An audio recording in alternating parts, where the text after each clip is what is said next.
সম্মান দুনিয়াতে দেওয়ার মতো কোনো উপায় নেই। এটা আল্লাহর পবিত্র কালাম। যারা ছেলে মাদ্রাসায় গেছেন, মানুষের কাছে শুইনা কোরআনের মর্যাদা বুঝবার চেষ্টা করে। আপনার ছেলে হাফেজ হলে আপনি একটা রাষ্ট্র পাইলেন, আপনার সন্তান হাফেজ হবে, তাদের যত যত্ন, যত সেবা, যত খেদমত, যত রকমের সুযোগ সুবিধা আপনি করার জন্য চেষ্টা করবেন যার ছেলে যার মেয়ে। কারণ এই ছেলের উচিলায় আপনার আখিরাতে বড় সম্মান হবে। 10 জন লোক একেবারে জাহান্নামী সুপারিশ করে এই ছেলে জান্নাতে নিয়ে যাবে। কত যে ইজ্জত আল্লাহ তাআলা দিচ্ছেন।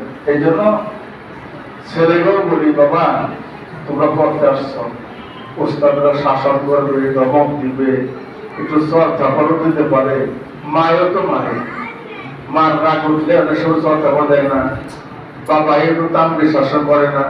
ঠিক এইরকম উস্তাদরা ওটি করে থাকে।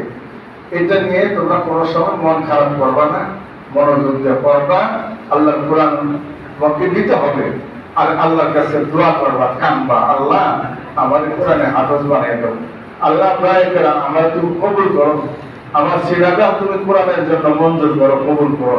কানবা, দোয়া করবা, আমার মা বাবা আমার দেশে আল্লাহ তোমার কোরআন পড়ার জন্য তোমার কোরআনটা আমাকে সাহায্য করো, আমাকে আমার ছেলেটাকে তুমি মঞ্জুর করো, কবুল করো, এইভাবে দোয়া করবা।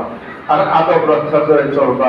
হুজুররা এখানে আছেন, যখন যে সমস্ত পরামর্শ দেয়, আইন কানুন নিয়ম পদ্ধতি যা কিছু বলে, গার্জেনরাও মাইনা চলবেন, ছাত্ররাও মাইনা চলবা।